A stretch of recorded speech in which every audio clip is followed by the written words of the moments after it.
হাই everyone, মই চয়নিকা নতুন এটা ভিডিঅ'লৈ আকৌ আজি আপোনালোকৰ ওচৰলৈ আহিলোঁ। এইখিনি কি হয় বাৰু আপোনালোকে ধৰিব পাৰিছেনে? আহক তেনেহ'লে ভিডিঅ'টো আৰম্ভ কৰোঁ। এয়া ৰঙালাও গুটিকেইটা ৰঙালাও এটা কিনি আনিছিলোঁ আৰু ধুনীয়াকৈ ওলোৱাই মই এনেদৰে ধুই কৰি দুদিনমান শুকুৱাই থৈছোঁ। আৰু এইখিনি কেঁচা বাদাম হয়।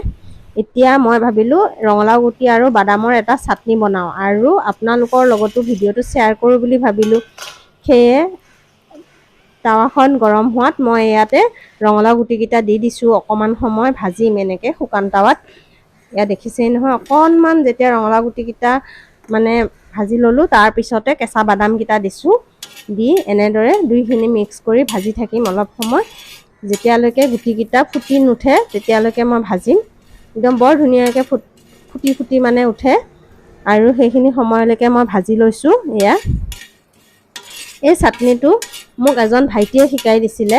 তাৰ নাম বিৰাজ আছিলে। সি আমাৰ ঘৰতে আছিলে, পঢ়া শুনা কৰিছিলে, কিন্তু দুৰ্ভাগ্যবশতঃ তাক দেউতাকহঁতে লৈ গুচি গৈছে। আৰু তেতিয়াৰ পৰা মানে এই চাটনিটো খাবলৈ মই শিকিছিলোঁ আৰু তালৈ আজি খুবেই মনত পৰিছে। বিৰাজ, তুমি যদি ক'ৰবাত চাই আছা এই ভিডিঅ'টো, মোৰ লগত যেনে তেনে কণ্টেক্ট কৰিবা দেই। একদম এয়া দেখিছেনে? আৰু জলকীয়া দুটাও দি দিলোঁ। এতিয়া মই ইয়াতে অকণমান আদা, নহৰু আৰু নাৰিকল দিছোঁ। লগত টেঙা সোৱাদ আহিবলৈ তেতেলী অকণমানে আৰু জ্বলাহৰ কাৰণে দুটা জলকীয়া দিছোঁ যদিও অকণমান জালুকৰ সোৱাদটো ভাল লাগে যে, সেয়ে জালুক দিছোঁ।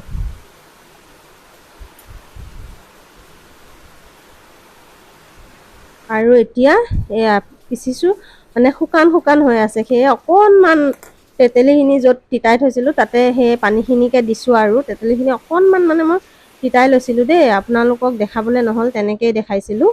তাৰ পাছতে এয়া মোৰ ৰঙালাও গুটি চাটনি হৈ গৈছে। ওপৰত যে এইখিনি দেখিছে, এইখিনি জলকীয়া পিচি লৈছিলোঁ, শুকান জলকীয়া।